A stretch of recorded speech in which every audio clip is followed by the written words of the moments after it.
오늘은 2021년 성탄절입니다. 즐거운 성탄절입니다. 메리 크리스마스. 우리 옆에 있는 분들하고 인사하십시다. 메리 크리스마스.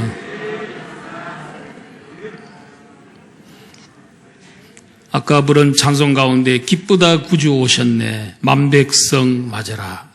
왜 만백성이 구주를 맞아야 됩니까? 그것은 예수 그리스도의 탄생은 온 세상에 미칠 큰 기쁨의 좋은 축복이기 때문에, 그리고 큰 기쁨의 좋은 소식이기 때문에 온 백성이 맞아야 됩니다. 오늘은 아기 예수를 만난 사람들이란 제목으로 말씀을 드립니다. 베들레헴 들판에서 양을 치던 목자들이 아기 예수님을 만났습니다. 동방박사들이 아기 예수님을 만났습니다. 그리고 또 시므온과 안나 여선지자, 이런 분들이 예수님을 만나게 되었습니다. 오늘 본문에 나오는 시므온과 안나 여선지자는 예수님이 태어난 지 40일 이후에 만난 사람들입니다. 이들 모두 아기 예수님을 만나는 특권을 누렸습니다. 다 하나님의 섭리요, 하나님의 은혜였습니다. 예수님과의 만남 그 자체가 최고의 축복입니다. 누구든지 예수님을 만나야 됩니다. 이분만은 무슨 일이 있어도 꼭 만나야 합니다. 제일 급한 일, 이 세상에서 제일 급한 일은 예수님 만나는 것, 그것입니다. 첫 번째로 생각하겠습니다. 아기 예수를 만난 목자들, 예수를 만난 목자들에 대해서 누가복음 2장 15절에서 20절에 나오는데, 목자들이 밤에 밖에서 양떼를 지킬 때에 주의 천사가 나타나고 하나님의 영광이 목자들에게 비추었습니다. 목자들은 갑자기 너무너무 무서워했습니다. 놀랬습니다. 그랬더니 천사가 말하기를 무서워하지 말라고 하면서 오늘 다윗의 동네에 너희를 위하여 구주가 나셨다. 이 기쁜 소식을 전하기 위해서 왔다면서 온 백성에게 미칠 큰 기쁨의 좋은 소식이다 하면서 전해 주었습니다. 그때 갑자기 호련히 하늘에 천군 천사들이 갑자기 나타나더니 찬양을 했습니다. 그 찬양의 가사가 무엇입니까? 지극히 높은 곳에서는 하나님께 영광이요, 땅에서는 하나님의 사랑을 입은 사람들 중에 평화로다. 예수 그리스도의 탄생은 하나님에게는 영광이 되는 일이고, 그리고 땅의 사람들에게는 평화를 주기 위함이다 하는 이런 찬송 가사로 하나님을 찬양하는 소리를 듣게 되었습니다. 그래서 목자들이 우리가 이제 빨리 베들레헴으로 가서 우리가 메시아를 만나러 가자 해서 그들이 빨리 가서 구유에 누워 있는 아기를 찾아냈습니다. 그리고 그들이 어떻게 했을까요? 천사가 자기들에게 아기 예수에 대해서 말한 것을 다 그대로 전했습니다. 보고 들은 것을 그들이 그대로 그 아버지와 어머니와 거기에 있는 사람들에게 그것을 전해 주었습니다. 그랬더니 듣는 자가 다 놀랍게 여기되 어머니 마리아는 모든 말을 마음에 새기어서 생각을 했다고 했습니다.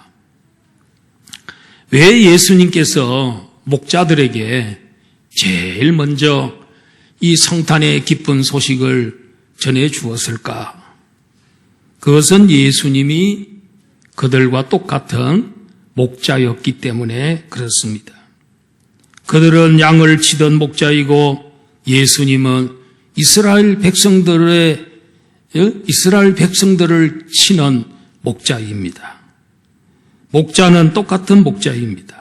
예수님은 선한 목자, 선한 목자는 양들을 위해서 목숨을 버리는 그런 목자입니다. 마태복음 2장 6절을 같이 한번 우리 읽어보도록 하겠습니다. 시작. 또 유대 땅 베들레헴아, 너는 유대 고을 중에서 가장 작지 아니하도다. 내게서 한 다스리는 자가 나와서 내 백성 이스라엘의 목자가 되리라 하였음이니이다. 베들레헴에서 태어나는 이분이 바로 메시아인데, 그 메시아는 베들레헴에서 태어날 것이고 그분은 다스리는 자가 될 것이고 그러면서 이스라엘의 목자가 될 것이다. 예수님은 다스리는 자는 왕은 왕인데 어떤 왕이냐면 목자와 같은 왕입니다. 왕목자지요. 그리고 또 목자왕이지요. 다스림만 있어 갖고는 안 되지요. 위대한 지도자는 잘 다스리는 것도 있어야 되지만은 그러나 또 목자와 같은 사랑도 있어야 됩니다. 사랑이 있는 왕, 또 권세가 있는 그런 목자, 이런 이 목자가 그런 지도자가 될 때 좋은 지도자가 될 수 있죠. 우리나라도 내년 3월 9일 날 대통령 선거를 할 때에 하나님 앞에 예수님과 같은 대통령을 주시옵소서. 그래야 돼요. 그 예수님 어떤 분입니까? 다스리는 자이시면서 목자란 말이에요. 그러니까 잘 권세도 있지만 사랑도 있어야 된다. 어떤 사람들은 권세만 있고 사랑은 없어요. 그러면 독재자가 되는 거예요. 그런데 사랑만 있고 권세가 또 없으면 물렁물렁해서 안 돼요. 그래서 이 두 가지를 다 겸존한 그런 지도자, 예수님을 가장 닮은 지도자가 우리 대한민국의 왕이 된다면, 그리고 대통령이 된다면, 여러분 우리나라가 어떤 나라가 되겠습니까? 지금 그렇지 않아도 우리나라가 좋은 나라인데 세계 최고의 나라가 될 줄로 믿습니다. 당시 목자들은 가장 가난했습니다. 또 천대받던 직업이었습니다. 이들이야말로 메시아를 가장 필요로 했습니다. 가난했고 천대받았기 때문에 메시아가 와서 도와줌으로 부유하여 풍족하게 살고 싶었고 천대받지 않고 위로받고 존중받으며 살고 싶었을 것입니다. 메시아만이 그들의 유일한 소망이었기에 늘 메시아가 오기를 그들은 기다리고 있었습니다. 목자가 목자의 심정을 가장 잘 아는 거 아닙니까? 그래서 그 목자들에게 목자이신 예수님이 그들에게 제일 먼저 성탄의 기쁜 소식을 전해 주었던 것입니다. 목자들은 천사가 자기들에게 이르던 바와 같이 듣고 본 그 모든 것을 인하여 하나님께 영광을 돌리고 찬송하면서 돌아갔습니다. 오늘 우리들도 목자들처럼 오늘 성탄절을 맞이하여 우리 하나님께 영광을 돌리십시다. 그리고 우리 하나님을 찬송하십시다. 그래서 우리가 평생 동안 예배를 열심히 드리고 예배에 치중하고 예배를 중요하게 여기면서 일생을 살아가는 우리 성도들이 되기를 주의 이름으로 축원합니다. 두 번째로는 아기 예수를 만난 동방 박사들입니다. 마태복음 2장 11절을 한번 띄워보시길 바랍니다. 집에 들어가 아기와 그의 어머니 마리아가 함께 있는 것을 보고 엎드려 아기께 경배하고 보배 앞을 열어 황금과 유향과 몰약을 예물로 드리니라. 동방박사들은 아기 예수님을 만나고 난 다음에 엎드려 아기께 경배했습니다. 유대인의 왕으로 나신 이의 별을 보고 왔기 때문에 그들은 아기 예수를 왕으로 확신했습니다. 그리고 헤롯 왕궁에 들어갔을 때에 헤롯 왕이 바로 이 메시아 베들레헴에서 태어나는데 그는 다스리는 자고 이스라엘의 목자가 될 것이다 하는 얘기를 듣고 난 다음에 더욱더 이분이야말로 왕이구나 하는 확신을 갖게 됐습니다. 그래서 비록 나이도 많지만은 갓 태어난 핏덩어리 같은 그 아이에게 엎드려서 경배를 한 것은 그를 왕으로 확신했기 때문에 왕에 대한 그 존대를 하게 된 것입니다.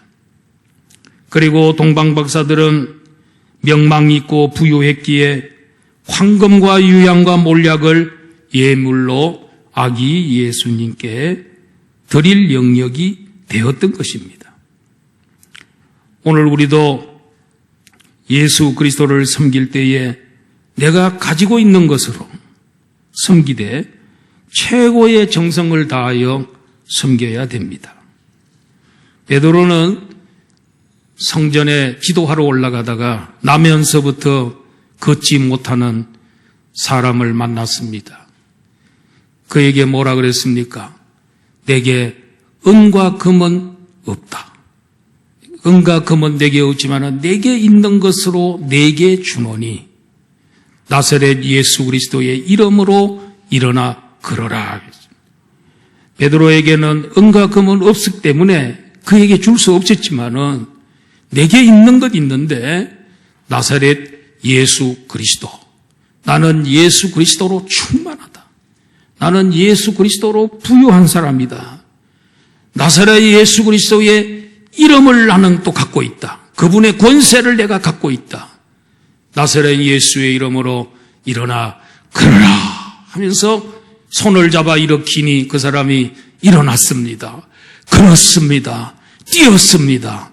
그리고 찬양하면서 성전으로 들어갔습니다. 내게 있는 것, 없는 것 가지고 남을 섬길 수는 없어요. 내게 있는 것으로 섬기면 됩니다. 바울 사도가 고린도에서 아굴라와 브리스길라 부부를 만났습니다. 바울 사도에게 있는 것은 뭡니까? 말씀이 있고 복음이 있는 겁니다. 그리고 그들에게 있는 건 뭡니까? 물질입니다. 천막장사, 건축업을 했습니다. 그래서 그들은 물질로 바울을 섬기고 바울 사도는 그들에게 말씀과 복음으로서 그들을 도와줬던 것입니다. 오늘 우리가 하나님을 섬길 때에 내가 가지고 있는 것, 그리고 내가 제일 잘하는 것, 내가 다른 사람보다 많이 가진 것, 이런 것들로 우리는 하나님도 섬기고 남도 섬겨야 되는 것입니다. 그리고 내가 제일 잘하는 것으로 하면 됩니다. 다윗이 골리앗과 싸우러 나갈 때에 사울 왕이 그에게 처음에는 갑옷을 입혀줬어요. 사울 왕이 얼마나 키가 큽니까? 그래 이 소년 다윗에게 갑옷을 입혀줬더니 갑옷이 땅에 끌려서 안 돼. 그리고 또 칼을 쥐어줬는데 이 칼이 너무 커. 자기에 비해서. 그래서 어떻게 했습니까? 왕이여, 이거 불편해서 안 되겠습니다. 벗어놓고 자기가 평소에 입던 옷을 입고 그리고 저 베들레헴 들판에서 그 악한 짐승들과 싸울 때에 그 물매를 던져서 그걸 때려잡았는데 그 물매를 들고 골리앗을 향해서 나아가서 돌려서 던졌을 때에 골리앗의 이마에 돌이 박혔습니다. 자기가 제일 잘하는 거, 익숙한 거, 이것 가지고 나가서 하나님의 도움으로 승리를 거둘 수 있었던 것입니다. 하나님께서 왜 동방박사들로 하여금 아기 예수님을 만나게 하셨을까? 아기 예수는 이스라엘의 왕을 넘어서 온 인류의 왕임을 알려주려고 먼 동방의 이방인 박사들을 하나님께서 오게 하신 것입니다.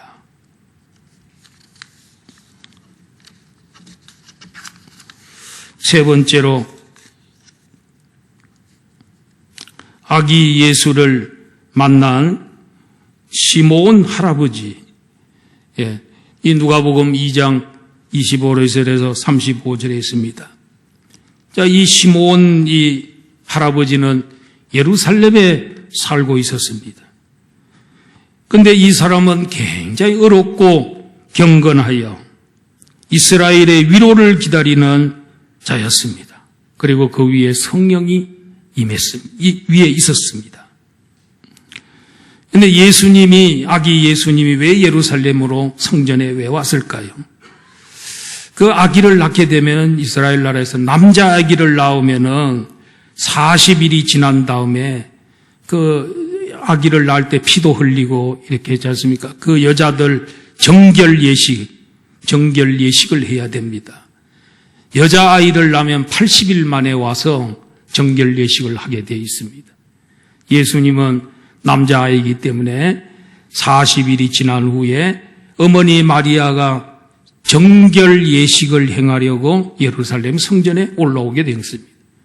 그리고 또 예수님은 처음에 태어난 장남이었기 때문에 예수님을 하나님 앞에 바치게 됐습니다.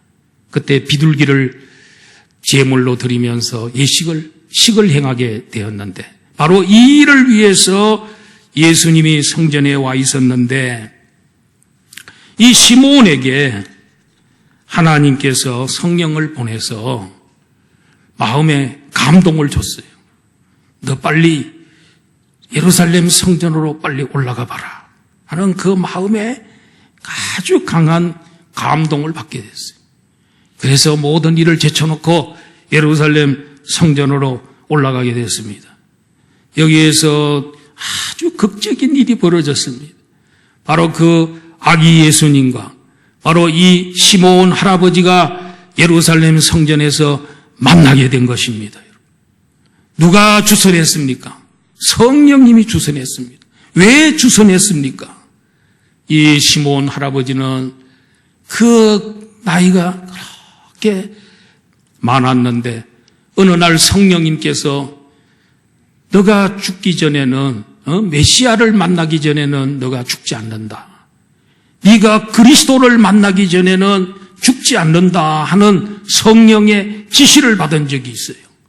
그런데 성령님이 막 감동을 해서 갔더니 그 아기 예수님 메시아 그리스도가 드디어 성전에서 만나게 된 겁니다. 이 시므온은 왜 메시아를 그렇게 기다리고 있었습니까? 그때 당시의 상황을 보면, 정치적인 상황을 보면 로마 제국이 이스라엘 나라를 지배하면서 압제하던 그런 시대, 참된 평화가 없는 겁니다. 그리고 경제적으로는 로마 제국이 착취를 해서 백성들이 다 가난하고 중과세를 매겨 세금을 많이 매겨서 착취해 갔던 것입니다.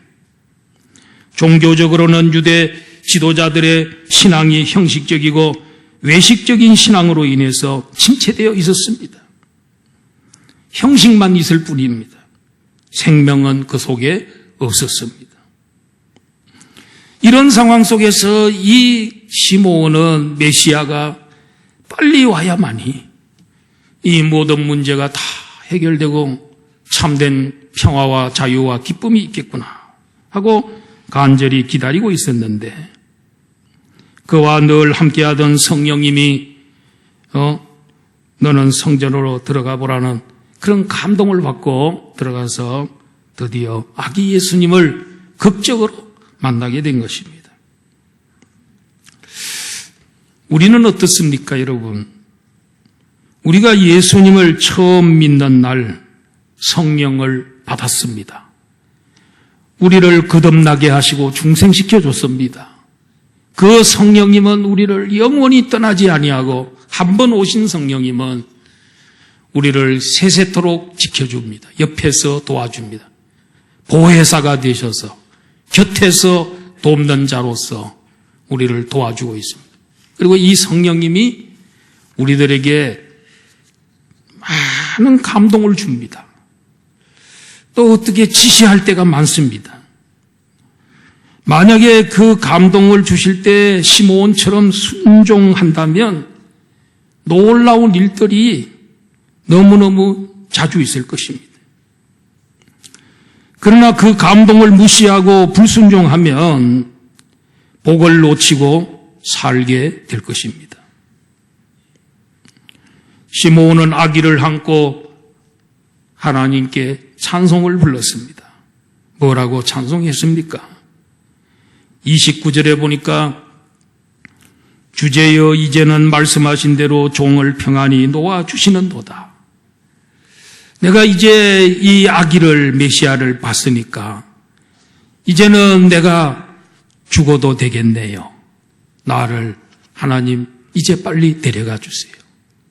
메시아를 만나기 전에는 죽지 않는다 그랬는데 이제 드디어 메시아를 만났으니 나를 데려가 주세요.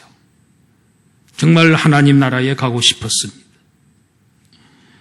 그리고 그는 30절에서 내 눈이 주의 구원을 보았사오니 이는 만민 앞에 예비하신 것이요. 내 눈이 주의 구원을 봤다는 말은 뭡니까? 주의 구원자, 주님이 보내신 구원자를, 메시아를 내가 봤으니 이 메시아는 만민 앞에 예비하신 것이요. 주의 구원은, 하나님의 구원은 반드시 메시아, 그리스도를 통해서 이루어지기 때문에 주의 구원은 곧 예수 그리스도를 말하는 것입니다. 그런데 이 주의 구원의 이 범위가, 주의 구원의 영역이 어느 정도입니까? 그것은 바로 만민이라는 거예요. 예수님의 구원의 범위는 만민이라는 거예요. 천하 만민, 온 인류, 모든 민족, 온 백성, 온 나라. 우리 선교회가 온 나라 선교회.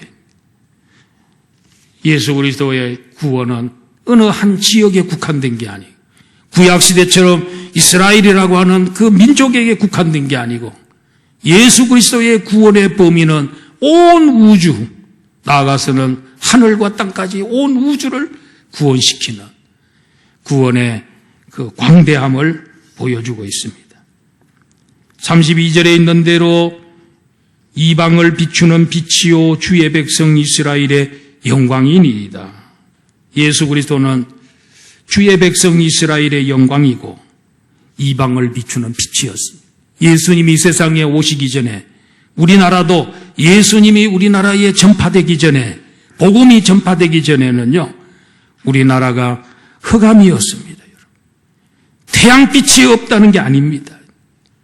정말 이 영적으로 완전 흑암 속에 살았습니다. 이 나라는 많은 종교도 많고 미신도 많고 우상도 많고 이런 것으로 가득한 영적으로 완전 흑암의 나라였습니다. 그 이방 세계가 바로 그런 흑암 속에 살고 있었습니다. 그런데 예수 그리스도 오심으로 말미암아 이 어두움의 나라에서 예수 그리스도의 나라로 우리를 이끌어 가셨습니다. 해방시켰습니다. 사망에서 생명으로, 이 어두움에서 빛으로 우리를 인도했습니다. 지옥에서 천국으로 인도한 것입니다. 참빛은 오직 예수 그리스도뿐인 것입니다. 이방인들도 태양빛 속에서 살아도 영적으로는 다 흑암이기 때문에 길을 잃고 헤매고 있었던 것입니다. 우리도 예수님 만나기 전에 다 헤매고 살았습니다. 어디로 가야 되는지, 뭘 해야 되는지, 우리가 어떻게 살아야 되는지, 삶의 목적이 뭔지도 모르고 우리는 살았습니다. 그런데 예수님 만난 다음에 참 우리가 가는 길이 너무너무 분명하고, 그죠? 저는 중학교 2학년 때부터 예수님을 만나고 난 다음에 가는 길이 너무너무 분명하고 영원한 미래까지를 다 알게 됐습니다, 여러분. 그렇기 때문에 흔들리지 않습니다.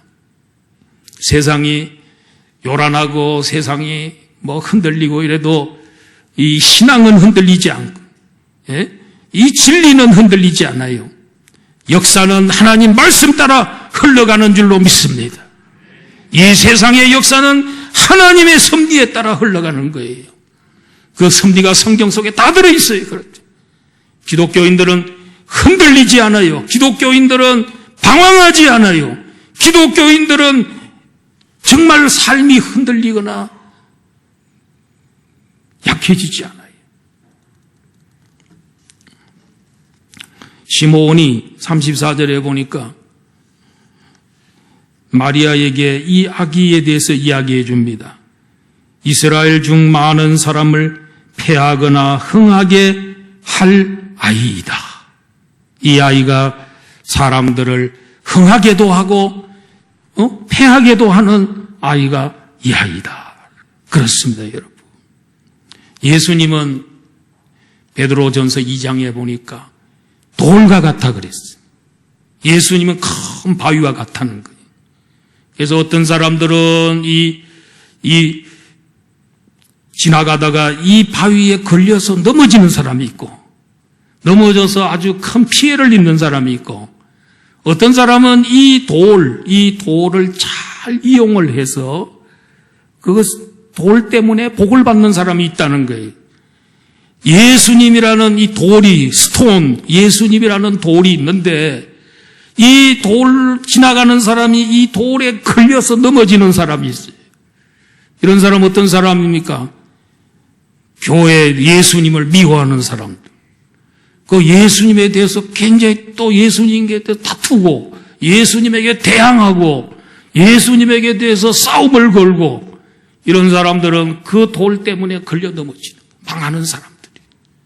그런데 어떤 사람들은 이 돌을 이용해서 집 모퉁이 돌로 기초석을 만들어가지고, 이 돌을 땅을 파고 기초를 만들고 그 위에다가 집을 지어가는, 성전을 지어가는 그런 사람이 있다는 거예요. 예수님을 어떻게 대하느냐에 따라서 다릅니다. 예수님과 교회를 미워하지도 말고 대적하지도 말고 싸우지도 말고 파괴하지도 마십시오. 그것보다 어리석은 사람은 없습니다. 그 돌을 모퉁이 돌, 즉 코너스톤으로 이용해서 성전을 지어가고 집을 지어가는 사람이 돼야 될 줄로 믿습니다. 그리고 예수님은 비방을 받는 표적이 될 것이라고 했습니다. 여러분, 예수님이 비방받는 표적이 될 거라는 거예요. 세상 사람들로부터 예수님이 욕을 먹고 비방을 받는다는 거예요. 그러므로 이 시대의 사람들이 교회를 비방한다고 해서 이상한 일처럼 생각하지 마세요. 예수님도 비방했는데 왜 우리를 비방하지 않겠어요? 왜 예수님, 하나님께서 시므온으로 하여금 아기 예수님을 만나게 하셨을까요? 그가 이스라엘의 위로를 기다리는 자였기 때문입니다. 하나님은 자기를 찾고 찾는 자들을 만나주시는 분이십니다. 사마리아의 여인이 예수님을 만났어요. 예수님과 대화를 나누다가 그 여인이 예수님 보고 나는 메시아를 기다린다. 저는 메시아를 기다리고 있어요. 그랬더니 예수님께서 그 여인을 향하여 네 앞에 서 있는 내가 바로 그니라 그랬어요. 네 앞에 서 있는 내가 메시아니라 그랬어요. 여인이 그 순간에 예수님 만나고 이 메시아를 기다리고 있었는데 만난 거예요. 기다리는 자를 만나주시는 거예요. 갈망하는 자에게 은혜를 주시는 거예요. 싫어하는 자는 안 줘요. 원하는 자에게 주는 거예요. 예수님은 병자 찾아오면 늘 물어요. 왜 왔느냐? 내가 너에게 뭘 해주기를 원하느냐? 그랬어요. 그랬더니 그들이 눈이 뜨기를 원합니다. 일어나기를 원합니다. 주여, 내 이 문둥병을, 이 나병을 한센병을 고쳐주세요. 그래. 꼭 주님께서 물어보고 원한다는 사람에게만 고쳐주시는. 은혜는 누가 받느냐면 원하는 사람이 받는 거예요. 사모하는 사람이 받는 거예요. 갈망하는 사람이 받는 줄로 믿습니다. 예수님을 보고 싶어가지고 여리고의 세무서장 삭개오가 돌감람나무 위에까지 올라가서 키가 작아서 감람나무 위에까지 올라가서 예수님 한번 보려고 보고 있는데 지나가던 예수님이 삭개오가 올라가 있는 그 돌감나무 밑에 오셔가지고 삭개오야 내려와라. 오늘 내가 너의 집에 유하여야 되겠다 그랬습니다. 예수님 보고 싶어서 세무서장 체면도 다 버려버리고 그 나무 위에 올라가 있는 그를 보고 예수님께서 나를 그렇게도 보고 싶은가 보다 만나 주셨습니다. 그날 그에게 그의 집에 구원이 임했습니다. 아브라함의 자손이라 그랬습니다. 네가 아브라함의 자손이로다 그랬습니다.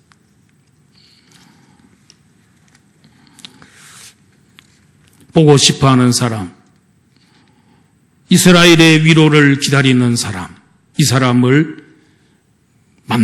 예수님 만나도록 하나님이 성령님이 도와주셨습니다. 마지막 네 번째로는 아기 예수님을 만난 안나 여선지자입니다. 누가복음 2장 36절에서 39절에 나옵니다. 안나라는 이 여인은 나이가 매우 많습니다. 결혼한 후 7년 동안만 남편하고 살다가 남편이 죽었어요. 그리고 지금 나이가 84세예요. 결혼 몇 년째 했는지 몰라요. 결혼 언제 했는지 모르는데 결혼 생활 7년 하고 과부가 된 거예요. 그런데 그 결혼한 이후에 과부가 된 이후에 그가 어떻게 살았습니까? 성전을 떠나지 아니하고 주야로 금식하며 기도함으로 섬기더라고 했습니다. 여러분, 이 주야로 성전 떠나지 않으려면 성전을 사랑해야 성전 안 떠나요. 교인들이 성전 사랑하는 사람은 성전 자주 들락거려요. 성전 사랑하지 않는 사람은 교회에 나타나질 않아요. 그리고 주야로 금식하며 기도하며 섬기는 사람이 되려면 주님을 사랑해야 돼요. 주님 사랑하지 않는데 주야로 어떻게 금식하고 섬길 수 기도하면서 섬기겠어요. 38절에 보니까 마침내 이때에 나와서 하나님께 감사하고 예루살렘의 속량을 바라는 모든 사람에게 그에 대하여 말하니라. 안나는 예수님 만나고 난 다음에 제일 먼저 한 게 뭡니까? 하나님께 감사했습니다. 수십 년을 성전을 떠나지 아니하고 주야로 금식 기도하면서 그리스도를 기다렸는데 드디어 만났으니 하나님께 감사하지 않을 수 없었던 것이지요. 그리고 예루살렘의 구원을 기다리는 사람들에게 이 아기에 대해서 말을 했다는 거예요. 무슨 말 했겠습니까? 야, 여러분 구원 받으려면 아기 예수를 구주로 믿어야 됩니다. 이 아기가 구주입니다. 전도했습니다. 예수님을 만나는 사람은 누구나 전도자가 돼야 될 줄로 믿습니다. 천하 인간의 구원을 얻을 만한 다른 이름은 없습니다. 오직 예수 이름밖에는 없습니다. 이 안나 여선지자는 전도자가 됐습니다. 예수를 전하는 자가 됐습니다. 자, 오늘 설교를 한번 요약을 한번 하고 난 다음에 우리 마치도록 한번 하겠습니다. 전체를 한번 띄워보세요.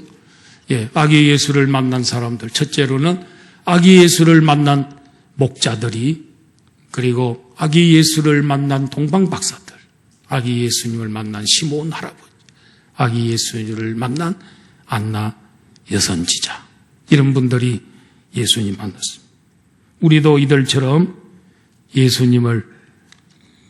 그들이 예수님 만나서 축하했던 것처럼 오늘 우리들도 예수님 만나서 오늘 성탄절에 예수님을 진정으로 성탄 축하하는 우리 성도들의 삶이 되기를 주의 이름으로 축원합니다. 하나님 아버지,